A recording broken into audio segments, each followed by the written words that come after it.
네, 안녕하세요. 대치세정 수학과 서이현입니다. 네, 올해 중간고사 친 학생 여러분들 너무 수고 많았다는 말 전해주고 싶고요. 네, 올해 친 시험 출제가 어떻게 되었는지를 바탕으로 앞으로 시험 준비를 어떻게 해야 되는지에 대해서 좀 설명을 드리고 싶어서 이렇게 영상을 찍게 되었습니다. 네. 우선 간단하게 양력을 말씀드리고 시작을 하자면 네, 고려대학교 수학교육과 석사 과정을 밟았고요. 세정학원 이전에서 저희 메가스터디 러셀에서 서머스쿨과 윈터스쿨뿐 아니라 내신 대비까지 모두 종합적으로 진행을 하게 되었습니다. 네, 올해 이투스 연강검토단에 소속되어 있고요. 자이스토리 고1, 고2, 고3 과정 모두 감수를 진행하였습니다. 그 다음에 수능 특강 변형 문제까지 검수를 하여서 문제가 단순히 문제를 이렇게 푼다라는 게 아니라 문제가 어떻게 구성이 되어 있고 어떤 포인트들로 변형이 가능하고 우리가 어떤 것들로 중점을 두고 이제 문제들을 좀 봐야 하는지 그런 관점을 좀 열심히 연구랑 공부를 좀 진행을 했다라고 봐주시면 될 것 같아요.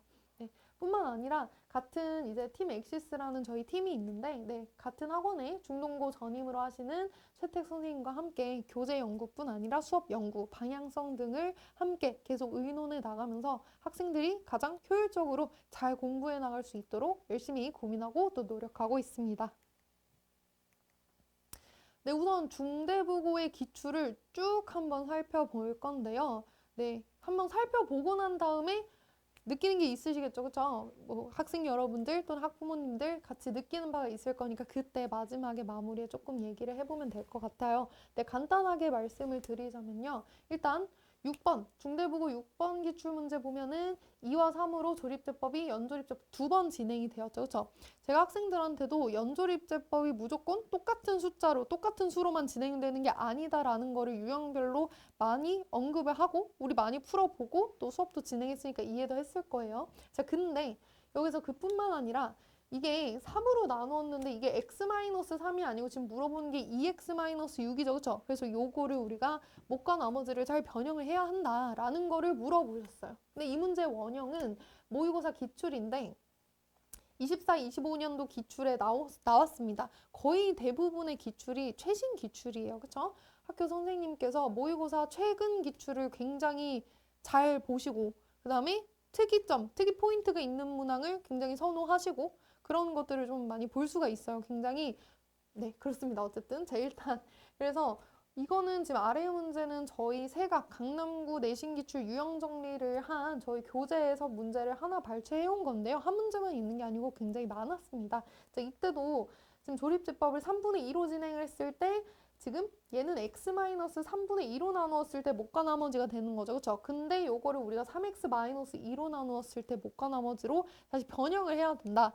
라는 거를 우리 다 공부를 했습니다. 문제 풀었어요. 자, 그 다음 8번 같은 경우 보시면 자, 그림은 이게 중대부고 기출 문제예요. 그렇죠? 항상 왼쪽에 이렇게 참고하시면 26년도 8번 문항이 이렇게 출제가 되었습니다. 근데 그림만 빼고 보면은 나머지는 요 모의고사 기출과 거의 유사해요. 그래서 물어보는 것도 똑같고, 그죠? 주어진 조건의 형태도 비슷한데 그림은 또 지금 요렇게 똑같이 나왔죠. 그렇죠? 그래서 요 문제는 그 저희 세각 교재 계속 말씀하지만 세각이라는 건 강남구 유형정리 저희 수업 교재입니다. 저희 교재에 똑같이 수록이 되어 있는 거고 물어보는 형태는 최근 기출의 형태를 따랐다라는 거를 볼 수가 있고요. 자, 그 다음 9번 문제 같은 경우 정말 열심히 수업 시간에도 많이 풀고 시험에도 내고 그쵸? 그 다음에 손풀이도 나눠주고 전날에도 강조를 했죠.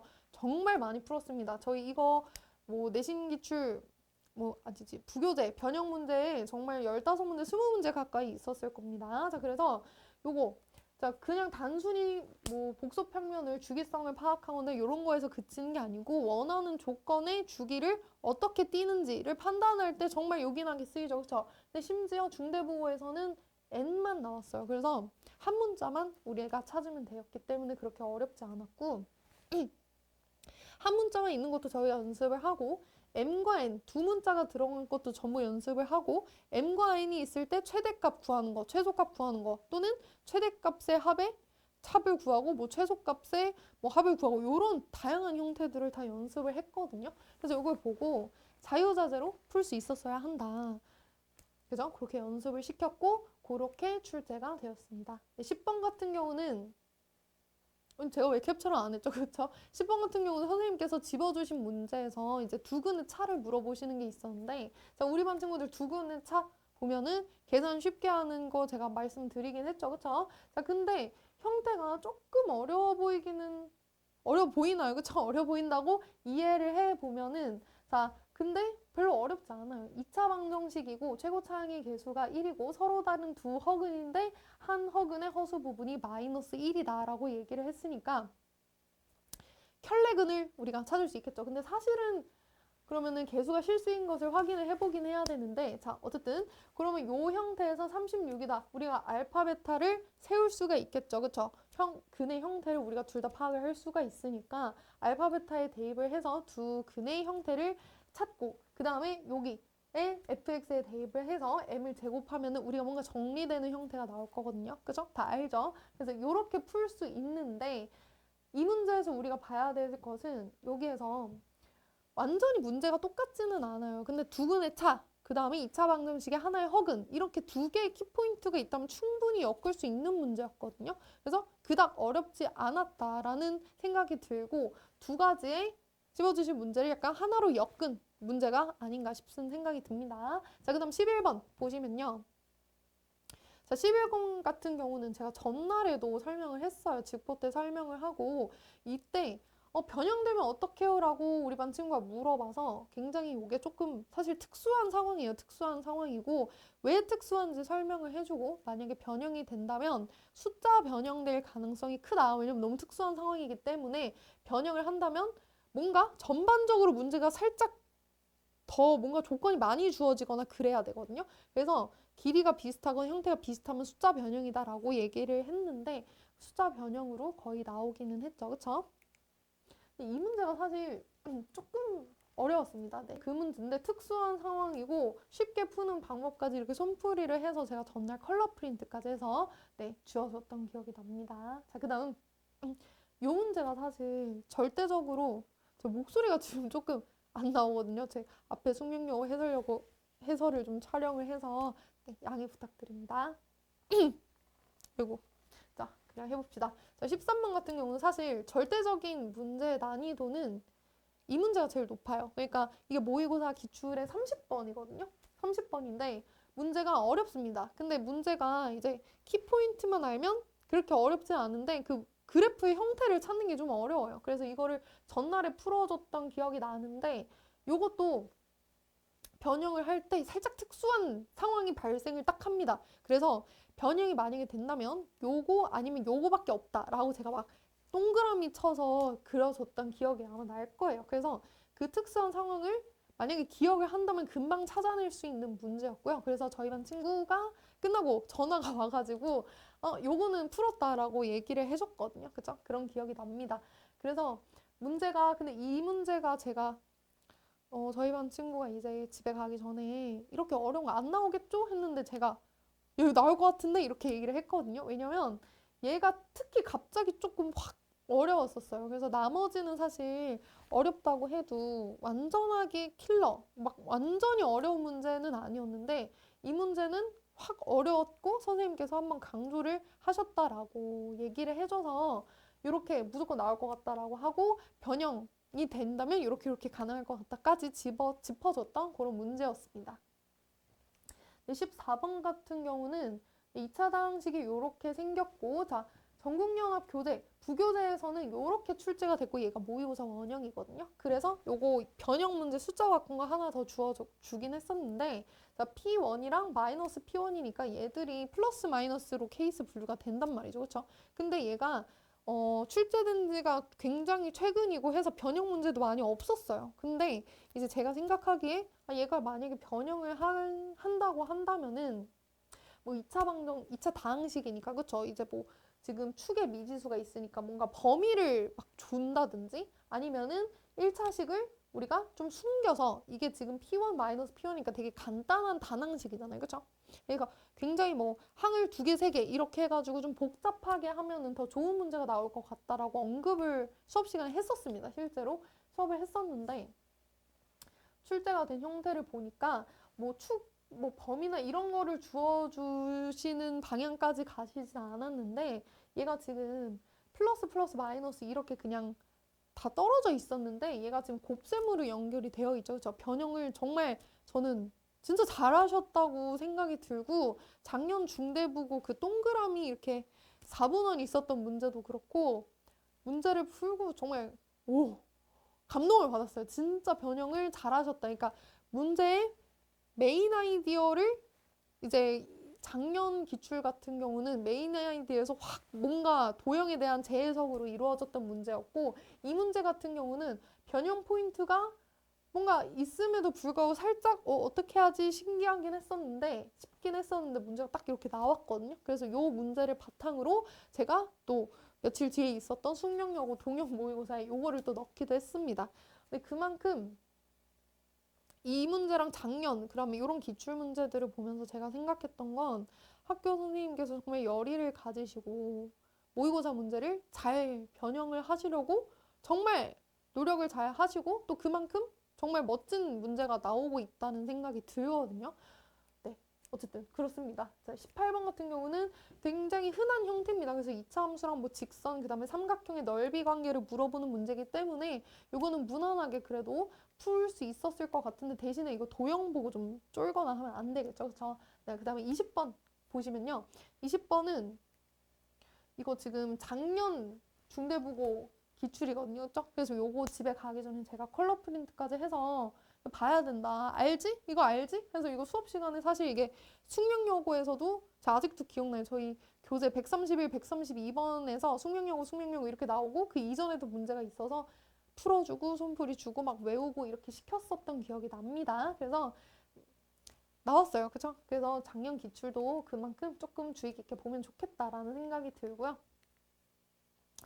네, 그래서 A 플러스 B의 최소가. 근데 이거를 타 해설지 같은 경우는 보면은 식으로 푸는 경우가 많은데 그림으로 푸는 게 훨씬 더 낫죠. 그쵸? 그래서 그림으로 그래프로 푸는 법을 많이 가르쳐 주었던 기억이 나고요. 그 다음에 21번 같은 경우는 자, 두 1차 시계 곱으로 인수분해 된다. 이러면 뭐 해야 돼? 라고 하면 우리 반 친구들 다 대답을 할 수가 있습니다. 대답을 할 수가 있고 대신에 뒤에 양의 실수 A는 0 또는 B는 0을 만족하는 양의 실수 XY에 대하여 얘가 어쩌고저쩌고 한다. 자, 마무리는 사실 그렇게 어렵지 않아요. 요게 어려웠으면 그냥 수학적인 기본 실력이 많이 부족했던 거고 아니면은 너무 시간이 없어서 못 봤거나 그렇죠? 그래서 뒤에 얘기를 하겠지만 문제가 그냥 정말 변형이 어렵게 되고 본질적인 어떤 핵심이 이렇게 살짝 확 바뀌는 그런 변형이 있으면 사실 못 풀 수 있어요. 근데 이런 마무리만 달라지는 예를 들어서 A, B, C가 있으면 A를 물어보거나 B를 물어보거나 C를 물어보는 거 말고 또 A 플러스 B가 뭐냐, 뭐 B 플러스 C가 뭐냐, 아니 A 더하기 B 더하기 C가 뭐냐, 아니면 A, B, C가 뭐냐, 아니면은 A 플러스 B 중에서 가장 가능한 큰 값이 뭐냐, 작은 값이 뭐냐, 뭐 이런 거를 다양하게 물어볼 수가 있죠, 그렇죠? 그래서 물어보는 것만 마지막에 조금 바꾸는 이런 형태는 사실 뭐 이런 거에 막 적중을 했고 뭐가 똑같고 막 이런 거에 집중을 하는 게 아니고 이런 거는 그냥 자연스러워야 돼요. 자연스러우려면은 그럼 대신에 유형 정리랑 수학적인 실력이 어느 정도 되어 있어야겠죠. 그렇죠? 그래서 네 그렇습니다. 그래서 두 1차 시계 곱으로 인수분해 되는 거 이거는 저희 수업 교재인데 쉽다. 그래서 쉽게 푸는 방법도 알죠? 우리 반 금방 할 수 있을 거라고 생각이 듭니다. 자, 그럼 22번 같은 경우도 이거 보면은 거의 비슷하죠. 그렇죠? 뭐가 나머지 문제인데 fx-2x 제곱 여기도 fx-2x 제곱 못과 나머지에서 차수 잘 비교하시고 보시면 되겠죠. 23번 같은 경우도 이것도 모의고사 기출인데요. 그래서 왼쪽 오른쪽 보시면은 문제 형태는 다 똑같은데 이렇게 색칠된 부분이 반전되어 있다라는 정도 보시면 될 것 같습니다. 네, 그래서 변형 포인트를 어떻게 잘 볼 수 있냐라고 하면 이거는 그냥 약간의 감각이랑 문제를 많이 봐야 돼요. 문제를 많이 보고 저 같은 경우도 문제 풀고 채택 선생님이랑 논의를 하고 아, 이 문제 좋다. 이 문제는 너무 비슷하다라는 논의를 끊임없이 하고 있고요. 그 다음에 문제를 딱 봤을 때 사실 수학 문제라는 거를 우리가 다 풀어봐서 풀 수 있는 게 아니잖아요. 그죠? 그래서 거의 99% 정도는 모든 모의고사든 내신이든 기존의 어떤 뭐 패턴이라든지 기존의 어떤 생각의 흐름이 따라갈 수밖에 없는데 마지막에 어떤 1, 2% 그런 것들이 새로운 게 딱 보인다. 그러면 그런 것들이 사실 출제될 가능성이 좀 높죠. 그 다음에 중대국어 같은 경우에는 제 생각에 최근 모의고사 기출을 정말 잘 분석하시고 잘 파악하시고 수학적인 능력도 굉장히 네, 좋으신 선생님께서 출제를 잘 하시는 것 같습니다. 그래서 매년 한 문제씩 또는 두 문제씩 매년 이제 와 정말 잘 내셨다라는 문제들이 있거든요.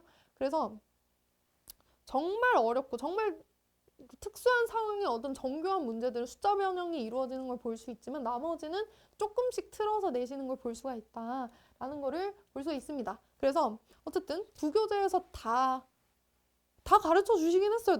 나올 거를 다 찝어 주셨는데 그러면 우리 중대부고 친구들이 전부 다 안 풀어봤냐? 그건 아니죠. 다 한 번씩 풀어봤죠. 그쵸? 웬만하면 풀어봐야 돼요. 그쵸? 근데 다 풀어봤는데 점수가 안 좋죠. 그쵸? 지금 심지어 숙명여고 저희 반 친구가 저한테 와서 참 중대부고 시험 어려웠다는데요? 제가 이제 이거 어떻게 하라 그러니까 친구들이 막 얘기를 해줬다라고 얘기를 하는데 그만큼 다 알려줌에도 친구들이 풀기 어려워합니다. 그럼 그 이유는 뭡니까? 기본적인 그냥 암기로 우리가 통할 수 있는 그런 문제들의 출제 경향이 아니라는 거죠. 그렇죠? 그래서 문제를 봤을 때 이런 것들이 중요하고 이런 패턴은 이렇게 풀어야 된다라는 거를 많이 숙지를 하고 그 다음에 조금의 변주가 일어났을 때 우리가 실력으로 뚫어낼 수 있을 정도의 기본적인 어떤 유형 정리라든지 실력을 준비를 해놓고 난 다음에 그 다음에 학교 선생님께서 주시는 문제는 끊임없이 외우고 변형하고 분석하고 이렇게 진행을 해야 좋은 결과를 받을 수 있지 않나라는 생각이 듭니다. 그래서 저도 그렇고요. 많은 선생님께서도 정말 저도 수업 준비 정말 잘하고 정말 최선을 다했다고 생각을 해요. 자부를 하고 변형 문제도 네, 정말 많이 긁고 그 다음에 프린트 뭐 교재 한 번 주고 프린트 한 번 주고 이렇게 2차로 교재를 나갔었습니다. 그래서 근데 뭐 다 풀기도 힘들어요. 그쵸? 이제 수학이 뒤로 밀리면 안 돼요. 그거 1번 잔소리. 그 다음에 2번. 그 다음에 풀어줬고 전날에 막 강조했고 수업 시간에 풀고 그 다음에 막 해설하고 손풀이 주고 이렇게 했는데도 틀렸어. 그러면 이거는 이제 스스로 생각을 해봐야 돼요. 내가 왜 틀렸지? 뭐 내가 이해가 안 됐는데 질문을 다시 안 해본 건가? 아니면은 뭐 내가 그냥 멍 때렸나? 수업 시간에? 아니면은 내가 봤는데 수업 시간에 시험 시간에 제대로 풀 수 있을 정도로 변형 문제로 체화를 할 어떤 절대적인 공부량이나 시간이 부족했나 이런 거를 좀 진짜 보셔야 됩니다. 근데 또 공부가 잘못됐을 수도 있고 시험 칠 때 뭔가 특수한 상황이 있었을 수도 있죠. 그쵸? 그래서 그런 거를 스스로 고민을 해 보셔야 돼요. 그죠? 자, 그래서 이런 거는 이제 제가 중대보고 뭐 기출 이런 거를 통해서 뭐 이거는 좀 숙명 사전을 가져오긴 했는데 중대보고 친구들도 이렇게 기본적인 프린트가 아니고 죄송해요. 그 뭐죠? 그 부교재 그 올림포스 전국연합 여기서 기출문제 선생님께서 집어주신 문제들 제가 변형 문제까지 원본 손풀이 다 주고요. 변형 문제도 다 찾아서 이렇게 교재로 만들고 그 다음에 손풀이 자료집 그래서 기본적인 저희 모의고사 원본 문제랑 이제 변형 문제 중요한 거, 그 다음에 중대보고 기출 문제들 이런 식으로 해서 제가 배부를 했습니다. 자, 그래서 아까 말씀드렸던 대로 문제가 이제 똑같이 나오지는 않죠. 그렇죠? 숫자 변형도 뭐 되는 것도 있지만 사실 가장 중요한 거는 문제가 조금씩 변주되었을 때 어떤 키워드로 변형을 하시느냐 그거를 보실 수 있어야 되거든요. 그래서 저도 그런 걸로 변형을 하기 때문에 그런 게 가능하려면 근본적인 유형 정리, 근본적인 어떤 문제 패턴을 읽는 그런 연습이 되어 있어야 합니다. 그죠? 그래서 일단 저희 반 친구들은 제가 개강을 한 회차 뒤로 미뤘어요. 그렇죠? 그래서 클리닉을 참석을 하고 그다음에 시험지를 지참한 다음에 와서 그냥 피드백하라 그러면 학생들이 다 이래요. 기말고사 때 열심히 할게요. 그다음에 공부를 좀 안 했어요. 다음에는 열심히 할게요. 어, 그런 네, 굉장히 수상적인 그런 피드백을 많이 해서 제가 체크리스트를 다 준비를 해놨거든요. 그래서 뭐 공부하는 자세, 뭐 수업 때 집중력, 뭐 이런 부분, 숙제량 이런 것들을 제가 다 해놨으니까 와서 체크하면서 또 생각하지 못했던 부분을 한 번 더 짚고 넘어가면은 좋을 것 같습니다. 이제 요게 또 제가 말씀드렸던 공부에 대한 피드백, 공부를 어떻게 했는지, 내가 똑바로 했는지, 많이 했는지, 아니면은 뭐 집중을 했는지 이런 거고요. 시험에 대한 피드백이 이제 특수한 상황, 뭐 맨 앞장에서 뭐 막혀가지고 밀려서 뭐 어쩌고, 뭐 아니면은 뭐 중간에 뭐 배가 아파서 그럴 수도 있고요, 그렇죠? 그런 부분을 이제 생각을 해보고 그럼 내가 다음에는 그러지 않기 위해서 뭘 어떻게 해야 되느냐. 추상적으로 그냥 기말도 열심히 하겠다 이런 게 아니고 뭐 뭘 어떻게 하겠다. 예를 들어서 클리닉을 내가 퐁당퐁당 왔는데 매주 무조건 오겠다. 뭐 이런 거 있죠. 그렇죠? 그런 거를 이제 우리가 잡아 나가는 시간입니다. 그래서 사실 제가 중간고사 이전에는 조금 냅둬요. 이제 잔소리 계속 하긴 하는데 사실 본인들도 겪어봐야 알거든요. 이게 뭐 재수처럼 수능도 한번 쳐봐야 이제 다들 본인이 잘 칠 거라고 생각을 하죠. 그죠? 저도 그랬었고 잘 칠 거라고 생각을 하고 막상 그렇게 믿어왔는데 딱 결과가 딱 닥치면 이제 깨닫는 바가 또 다르단 말이죠. 그렇죠? 그래서 학생 여러분들도 그렇게 조금 뭐 잘 치든 못 치든 아 요런 것들이 정말 이렇구나라는 거를 좀 깨닫고 네 앞으로의 공부를 진행을 하면은 훨씬 좋을 것 같아요. 그래서 시험 딱 한 번밖에 안 쳤잖아요. 그렇죠? 그래서 아직 기말고사도 남았고 이제 2학년 뭐 2학기도 있고 2학년 시험도 뭐 엄청 많고요. 그렇죠? 모의고사도 있고 이런저런 시험들을 그냥 계속 연습하고 장기 레이스에 대해서 내가 그냥 중간 점검을 한다라고 생각을 하시면 돼요. 얼마나 좋아요. 수능처럼 딱 한 번 치는 것도 아닌데. 그렇죠? 그래서 잠깐 계속 점검해 나가면서 나아가면 됩니다. 그래서 나아지려면 대신에 그냥 열심히 하겠다라고 하면 안 되겠죠. 그죠? 그래서 어떤 부분이 뭐가 아쉬웠고 내가 그래서 이렇게 하겠다라는 거를 좀 알아줬으면 좋겠어요. 그래서 마냥 수업을 많이 듣는 게 능사가 아니고 본인 스스로 깨닫고 그다음에 혼자 공부한 시간에 효율을 끌어올리는 게 가장 중요하다. 자, 그다음에 학부모님 대면 상담과 전화 상담 모두 진행하고 있는데 이거 대면 상담은 이제 저희 반 학생 학부모님들도 당연히 진행하실 수 있고요. 그다음에 뭐 수강하지 않는 학생의 학부모님들도 시험지 지참에 오시면은 할 수 있으니까 그거는 학원 홈페이지 확인해 주시면 될 것 같아요. 그 다음에 전화 상담도 진행하니까 네, 그 점 참고해 주시면 좋을 것 같고 저희 이제 가장 기본적인 수업 교재인 거죠. 그렇죠? 강남구 기출을 전부 다 분석을 해서 유형 정리를 해요. 사실 학생들이 가장 안 되는 게 유형 정리죠. 그렇죠? 그냥 문제를 막 풀면은 머리에서 풀고 날아가고 풀도 날아가고 이거 반복이기 때문에 뭐 남는 게 없어요. 그래서 이런 문제는 이렇게 풀어야 된다. 저런 문제는 저렇게 풀어야 된다라고 그냥 여러 번 확확 지속적으로 유형 정리를 하고 또 시험 치고 여기 막 써놓고 이렇게 해야 그나마 겨우 되거든요. 그래서 그런 교재를 저희가 하고 있다. 그래서 굉장히 열심히 하는 친구들은 정말 빨리 늘어요. 그래서 정말 이거야. 저희 반에도 이제 정신여고 친구 한 명이 정말 늦게 수업에 좀 들어왔는데 확 느는 게 보이거든요. 시험 칠 때마다 성적이 이렇게 올라요, 등수가. 그래서 이런 걸 보고서 그래도 방향성을 잡는데 많은 우여곡절이 있고 저도 고민이 많았지만 이제 최택 선생님과 함께 고민도 많았지만 잘 잡았다라는 생각이 들 만큼 정말 잘 쓰여진 고재라고 생각이 듭니다. 네, 그래서 일단 기말고사 대비 연합반은 저희가 5월 8일에 개강을 하고 재원생 저희 반 친구들은 5월 4일에 클리닉 및 상담 와가지고 피드백하고 상담하고 뭘 고쳐야 되는지 뭘 앞으로 해야 되는지 진행을 하게 될 것 같습니다. 그래서 월금 6시부터 10시이고 그 다음 학기 중에 일요일 2시부터 10시까지 클리닉을 진행을 하는데 내신 기간 6월에는 더 빡세게 해야 되겠죠. 그렇죠? 지금 수학 보니까 어때요? 어렵죠? 그죠? 그래서 중대부고 지금 1컷이 아직 공개되지는 않았지만 사실 작년에 80점 초반?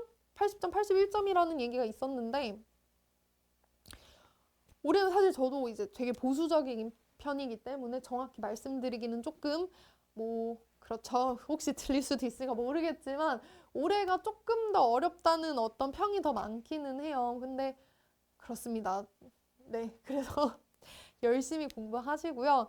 그래도 부교재가 있는 게 어디입니까? 부교재도 없이 어렵게 나오는 학교들도 많은데, 그쵸? 그래서 기본적인 유형 탄탄하게 하고, 그 다음에 부교재 열심히 풀고, 학교 선생님께서 픽해주신 문제들 열심히 풀고, 또 뭐 수업 듣고, 그 다음에 제 손풀이도 보고, 변형 문제도 보고, 이렇게 하면 사실 못 칠 수가 없지 않나. 저는 네, 그렇게 생각이 듭니다. 네, 그래서 나머지는 클리닉하고, 이렇게 수강평이 좋았다. 그 다음에 이렇게 잘 찝었다. 이런 얘기고요.